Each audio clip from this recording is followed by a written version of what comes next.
नमस्कार, स्वागत है आपका न्यूज इंडिया में और मैं हूं आपके साथ मुस्कान। तो चलिए बुलेटिन का आगाज करते हैं। हरियाणा के जिले रोहतक में तड़के सुबह एक दिल दहला देने वाली वारदात हुई। दरअसल एक घर में महिला और उसकी बेटी का शव मिला है। घटना राजेंद्र कॉलोनी की है। सुबह काम वाली पहुंची तो घर का दरवाजा खुला देखकर वो सीधे घर में चली गई। जब वो मालकिन को आवाज लगाते हुए कमरे में गई तो उसने बेड पर शव को देखा। नौकरानी ने तुरंत इसकी सूचना पहले पड़ोसियों को दी और फिर पुलिस को दी। जानकारी मिलते ही सिटी थाना प्रभारी राकेश सैनी और सीआईए स्टाफ की टीम मौके पर पहुंची। FSL in-charge doctor Saroj Malik Dahiya ने भी मौके पर पहुंचकर साक्ष्य जुटाए हैं। पुलिस ने शवों को कब्जे में लिया और नौकरानी से मृतकों के बारे में जानकारी ली है कि सिटी थाना प्रभारी राकेश सैनी ने बताया कि मृतकों के मुंह से झाग निकल रही थी और देखने से लग रहा था कि उनका मुंह तकिए से दबाया गया है।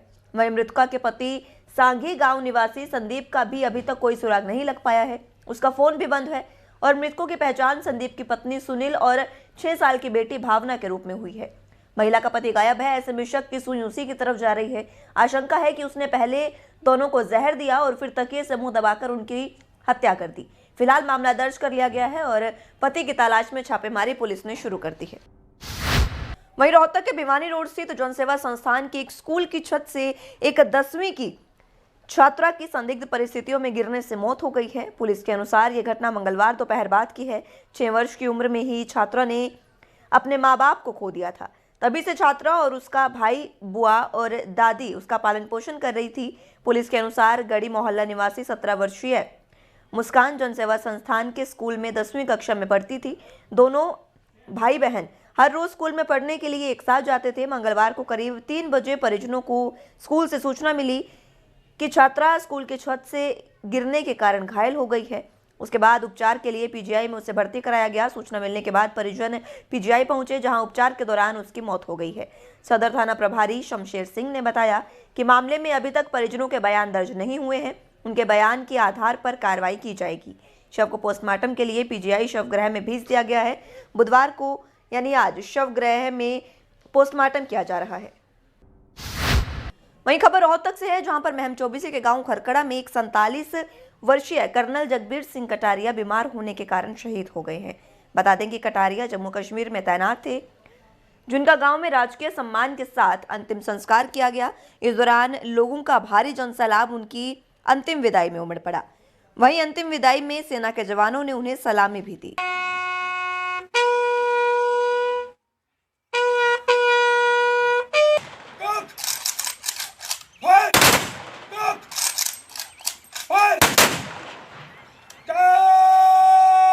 नाइन में एनडीए में गए थे। ये एनडीए से फिर वहाँ से अपना ट्रेनिंग करके 93 में ये पास आउट हुए थे आईएमए देहरादून से, और उसके बाद इन्होंने अपना आर्मी का जीवन शुरू किया।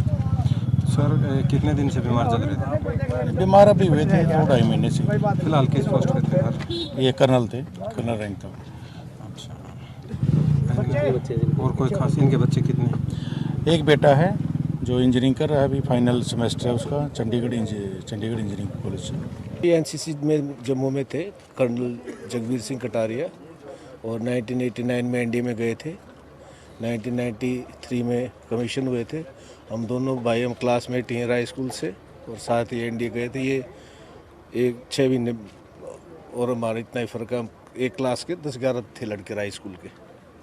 तो अभी जो कर्नल साहब 2-4 हिसार कैंट से आए हुए थे, कुछ दिल्ली से, और श्रद्धांजलि चीफ ऑफ आर्मी स्टाफ की तरफ से और हमारे डायरेक्टर जनरल साहब की तरफ से ये था। वहीं खबर नारनौल से है, जहां पिछले 7 दिन से घर से लापता बच्चे का पुलिस अभी तक कोई सुराग नहीं लगा पाई है।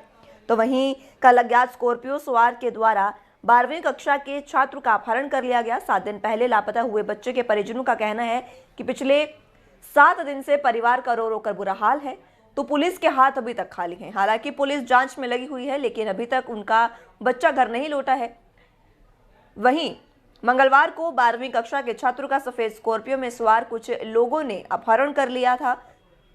परिजन पिछले 24 घंटे से पुलिस के चक्कर लगा रहे हैं, लेकिन पुलिस अभी तक मामले में कोई भी सुराग नहीं लगा पाई है और बच्चे का कोई भी सुराग नहीं लग पाया है। दोनों मामलों को लेकर डीएसपी अमरजीत का कहना है कि पुलिस जांच में लगी हुई है। अलग अलग पार्टी में मना कर पुलिस द्वारा तहकीकात की जा रही है। वाला जो मामला था वो सिटी का जो मामला था, उसमें वो बच्चे की हमारे पास 2 फुटेज ऐसी आ चुकी हैं, जिसमें एक फुटेज में वो शादी में जैसे पैसे फेंकते हैं तो वो पैसे इकट्ठे करते हुए देखा गया है, जिससे स्पष्ट है कि उसको किसी ने उठाया नहीं है। वो कोई संदिग्ध मामला है, उसकी हम जांच कर रहे हैं और जल्दी ही इसमें खुलासा हो जाएगा। दूसरा जो मामला है वो मामला जो कल का है, उसमें वो जो बच्चा है वो सवेरे स्कूल गया था अपने कज़न के साथ। उसके बाद वो जो वापस आ रहा है तो वापस आते वक्त यहाँ मांडन और कोजिंदा के बीच में जो फ्लाईओवर का काम चल रहा है, वहाँ पे एक जो बताया कि वाइट स्कॉर्पियो ने रोक के और उसको अगवा कर लिया। तो ये मामला जो है ना बड़ा ही पेक्यूलियर सा है, थोड़ा सा अजीब है कि 2 लड़के उठाने वाले और 2 ही लड़के जो थे वो एक कंप्लेनेंट और जिसको उठाया गया है।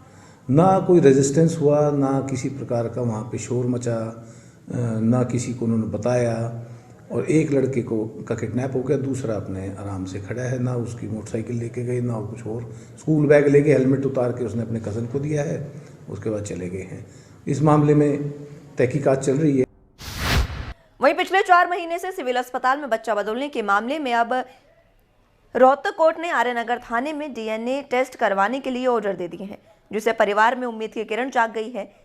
परिवार को अब इंसाफ मिलने की उम्मीद है। आपको बता दें कि 4 महीने पहले इस परिवार ने सिविल अस्पताल रोहतक पर बच्चा बदलने का आरोप लगाया था।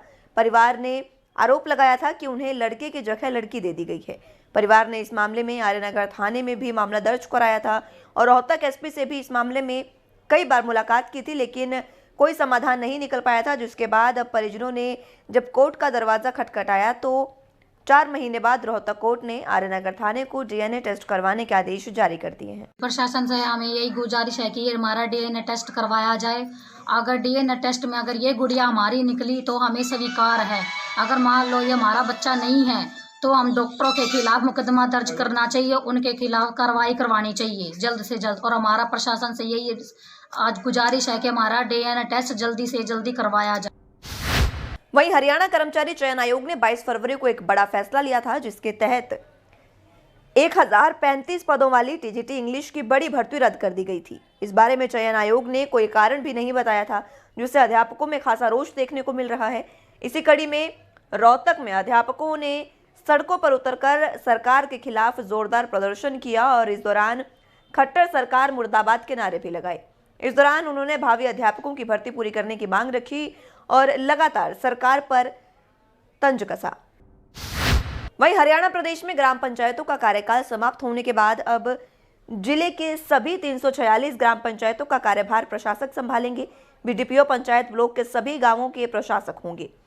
वो ग्राम पंचायत सचिव के माध्यम से कार्यों का संचालन करेंगे।